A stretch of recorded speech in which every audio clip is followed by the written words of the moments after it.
This podcast is brought to you by the School of Advanced Study, University of London. All of our podcasts are available from our website, www.sas.ac.uk.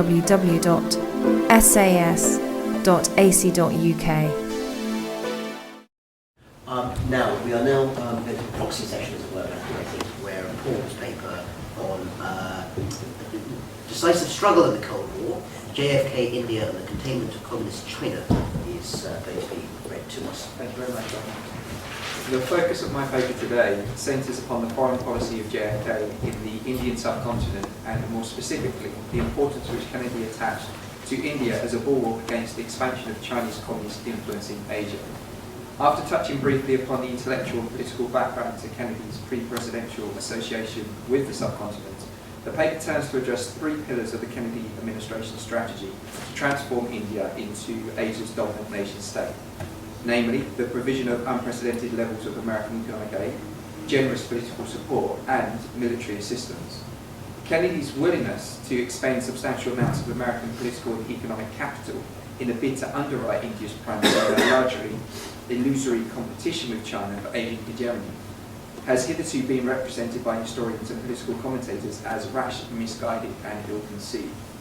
The prevailing consensus maintains that Kennedy's forays into the quagmire of South Asian politics proved largely counterproductive, unwittingly contributing to the advanced communist authority in Asia. Challenging received wisdom, this paper places a new and different interpretation on Kennedy's approach to the notion of Sino-Indian race for primacy within the developing world around the turn of the 1960s. Above all, it is contended that President Kennedy's attitudes and actions in this sphere were invariably more pragmatic, measured and nuanced than has been acknowledged to date. Moreover, in important and previously overlooked areas, such as Indo-American intelligence and security collaboration, new evidence is presented which underscores the more positive and enduring aspects of the Kennedy administration's engagement in Sino-Indian affairs. So the first section, the intellectual and political foundations of Kennedy's interest in India. In November 1959, whilst campaigning in California for the Democratic Party's presidential nomination, the then US Senator for Massachusetts, JFK, declared that no struggle in the world deserves more time and attention from the current administration and the next than that which now grips the attention of all of Asia, and that is the struggle between India and China for the economic and political leadership of the East. The notion espoused by Kennedy that India and China were locked in a competition for Asian hegemony was far from new. In the early 19th century, the German philosopher Georg Wilhelm Friedrich Hegel had authored influential comparative studies of India and China, which, in turn, were taken up and developed by his compatriot Max Weber. Within the context of the Cold War, however, renewed emphasis was placed upon the strategic importance of Sino-Indian rivalry. Following India's emergence from British colonial rule in August 1947 to become the world's largest democracy, and the communist triumph that ended China's enervating civil war in October 1949. In the early 1950s, Chester Bowles, America's ambassador to India, bemoaned the lack of interest that senior US government officials displayed towards the subcontinent. Washington Bowles subsequently complained was inclined to interpret the region through a Kipling-esque prism, imagining India to be, and I quote, an ancient land of cobras, maharajas, monkeys, famines, and polo players, overcrowded with cows and babies. I didn't realise that was coming. By the middle of that decade, however, the People's Republic of China, having flexed its regional muscle in Korea, American policymakers began to reconsider the value of nascent post-colonial nations as Cold War allies, and none more so than India and its regional neighbour and rival Pakistan. A formal US alliance with Pakistan was brokered in 1954, while India's democratic credentials, vast labour pool, latent economic power and political influence with the non-aligned movement increasing, came to be seen as a valuable Cold War asset. In positioning himself as a contender to succeed White Eisenhower as America's 35th president, Kennedy championed the idea that the Cold War's locus had shifted away from the entrenched battle lines of Western Europe and toward the fluid political landscape of the developing world. It was in this developing world, Kennedy believed, that America should abandon its traditional emphasis on formal alliances and military pacts and instead adopt a flexible approach towards non-alignment and the provision of development aid. Failure to do so, the senator from Massachusetts argued, would risk key non-aligned states such as India, Indonesia and Egypt falling under the communist sway, tilting the balance of Cold War forces decisively against the West.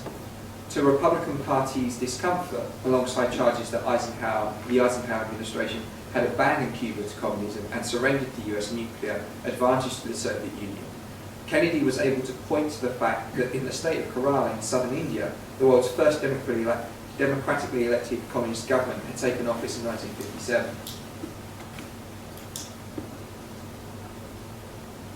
In seeking to make political capital from Eisenhower's record in the developing world, Kennedy drew upon the support of Liberal Democrats such as Chester Bowles, influential media commentators including Walter Lippmann, and the Massachusetts Institute of Technology's gurus of third world development and proponents of modernization theory, Max Millikan and Walt Rostow.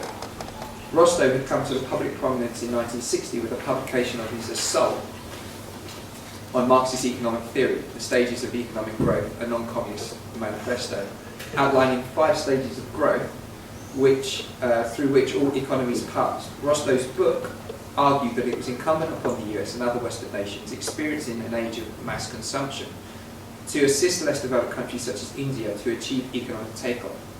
An economic advisor to Kennedy from 1957, Rostow provided Kennedy with the intellectual ammunition to attack the Eisenhower administration for leaving underdeveloped economies to stagnate and become vulnerable to the lure of Marxism-Leninism. Moreover, when it came to assigning strategic priority to upholding the US's wider interests in the developing world, no country figured more prominently in Kennedy's thinking than India.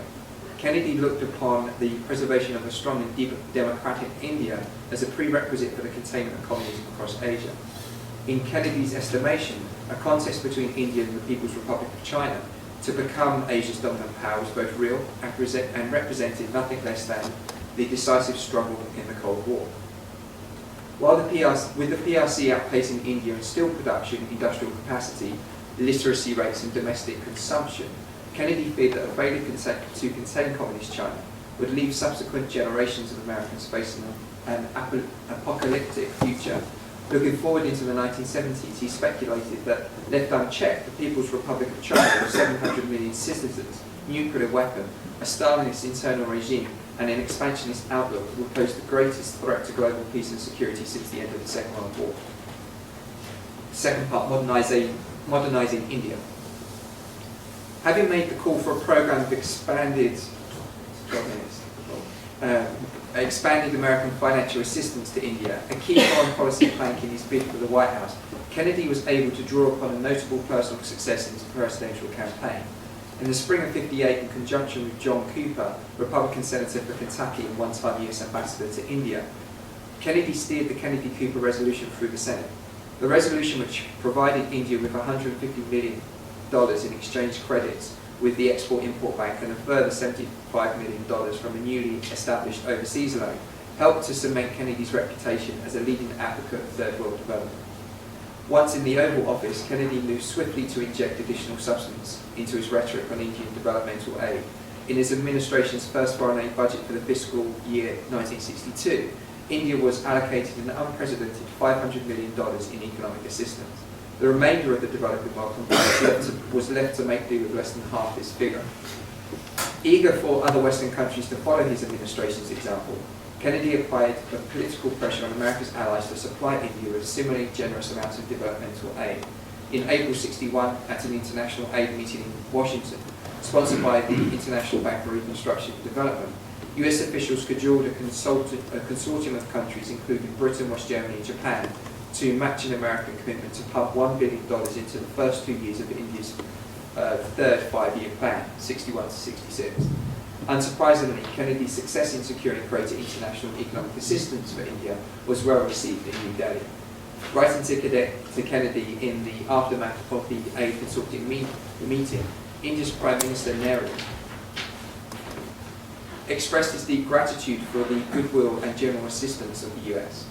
Visiting the subcontinent at the time, John Cooper noted with satisfaction that following Kennedy's election, the US standing in India had reached new and unprecedented heights. The British government, with whom the Kennedy administration had formed a close collaborative partnership in South Asia, were less sanguine than American officials that Western economic investment could transform India into an effective counterweight to the PRC.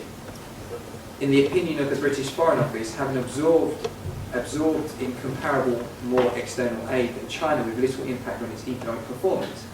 India appeared illustrative of the fact that external assistance alone failed to provide a panacea for redressing backwardness. Economic progress was driven by the will and energy of the general populace, Whitehall concluded. And although, and I quote, the upsurge of will and energy is certainly manifest in China, it does not yet seem to be very evident in India. Moreover, despite having received the lion's share of the American overseas development assistance and food aid from the 1950s, many Indians felt humiliated by the cycle of dependency that came to characterize their government's relationship with the United States. As the subcontinent experienced a succession of droughts in the 1960s, India's increasing reliance on American surplus wheat and rice to stave off famine generated more resentment than goodwill. The American role here, one Western journalist in India opined, has been an object lesson in how to give aid and win enemies. In short, as events in the subcontinent were to demonstrate, Kennedy's advocacy of an expansion in the provision of Western economic support for India proved to be something of a double-edged sword. In April 1963, having deflected demands from its Pakistan ally, British regional partner and parsimonious Congress could manipulate the delivery of US economic assistance to India to influence New Delhi's policy making, and exasperated Rostow by then working in the State Department's Policy Planning Council, reflected wryly that President Kennedy had observed that everyone believed that threats to withdraw American aid would be effective if used on someone else. 3. And there are 5 parts here, so I think I might... how much have I got? No, you've got enough time. Okay. You want to make sure the conclusion gets... Yes, I think so. I think that's... It's what you would have wanted. Part 3. Find out from Nehru how the non-alignment works. I think I would like it. In broader political terms, Kennedy recognised that by tilting toward India and adopting a more flexible approach towards the Nehru government's advocacy of Cold War non-alignment, his administration risked both provoking an open schism in the United States alliance with Pakistan and alienating European allies such as Portugal and the UK, both of whom retained substantial interest in the subcontinent. Nonetheless, the President's strong personal conviction that India had a pivotal role to play in the Cold War in Asia encouraged the White House to run significant risks in seeking to recalibrate US policy in South Asia. Although striving, like Eisenhower had before him, to foster close ties with India and Pakistan once in office, Kennedy leaned decisively towards India. Setting to one side formal US security commitments to Pakistan and the presence of highly valued American intelligence assets on Pakistan soil, Kennedy's administration resolved that if we must choose amongst these countries, there is little question that India is where we must put our chief reliance. Upholding the Eisenhower administration's policy of favouring 100 million Pakistanis over 500 million Indians, the Kennedy White House resolve made little strategic sense. Winning a new Indian friend, however, was easier said than done. Throughout the 50s, Nehru, while lauding American vigour and technological achievement, had admonished Washington, and in particular, Eisenhower's Secretary of State, John Foster Dulles, for brandishing the US's wealth in the face of Asia's poor and seeking to impose its political and military will in the developing world. I'm going to skip through section 4 and go straight to the conclusion, so we do get that. What's section 4 on? Sorry, Yeah, what is it? I'll give you a taster. Section 4, it's a quote. We couldn't permit the Chinese to defeat the Indians. Don't know what we're doing if we were. We might as well get out of South Korea and South Vietnam. And I don't need the quotes by, but I can find out. Conclusion. Reassessing JFK's legacy in South Asia. It is well to remember that at the beginning of the 1960s, and in particular for a period following the Sino-Indian War of 1962, the locus of Washington's effort to contain Asian communism was located not in South Vietnam but in India. South Asia, and India more specifically, represented big business in the Kennedy White House. When it came to the Indian subcontinent, as one administration official with responsibility for South Asia confirmed, there really wasn't the same high degree of interest on the part of senior officials of elsewhere in the government as there was on the part of the President himself. Indeed, Kennedy invariably ignored bureaucratic protocol and passed his Secretary of State, Dean Rusk, to take personal charge of South Asian affairs. Frustratingly in South Asia, much like Vietnam, Kennedy's untimely demise left important questions unanswered. We can never be sure, for example, whether Kennedy would have tilted decisively towards India in the summer of '63, as Chester Bowles has suggested, and authorised a comprehensive Indo-US military agreement. What can be said about Kennedy's South Asian policy is that, on a close reading of the recently released documentary Evidence from the US, UK and Indian archives, the President's interventions in the affairs of the subcontinent were more pragmatic and considered than has hitherto been judged to have been the case.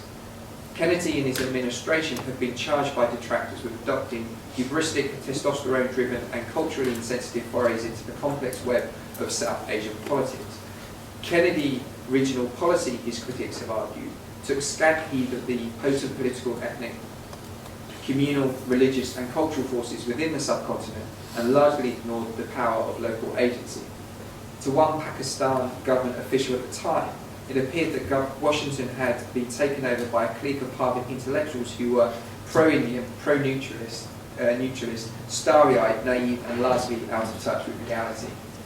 Yet, while Kennedy had his share of failures in South Asia, in strategic terms he galvanised international support for Indian economic development and established strong overt and covert military and intelligence relationships with the subcontinent's dominant power. Equally significantly, he did so without fatally rupturing relations with America's Pakistani ally or a Congress largely antipathetic to India. As elsewhere, Kennedy's unfinished presidency ensured that his South Asian project was left incomplete. At the time of Kennedy's death, however, American influence in the subcontinent remained buoyant. For better or worse, it was Kennedy's successor, Lyndon Johnson and Richard Nixon, who followed the Indo-Pakistan Wars of 65 and 71, would refocus American strategic priorities decisively away from South Asia, and in doing so, occasion India's estrangement from the West for the remainder of the Cold War. Thank you.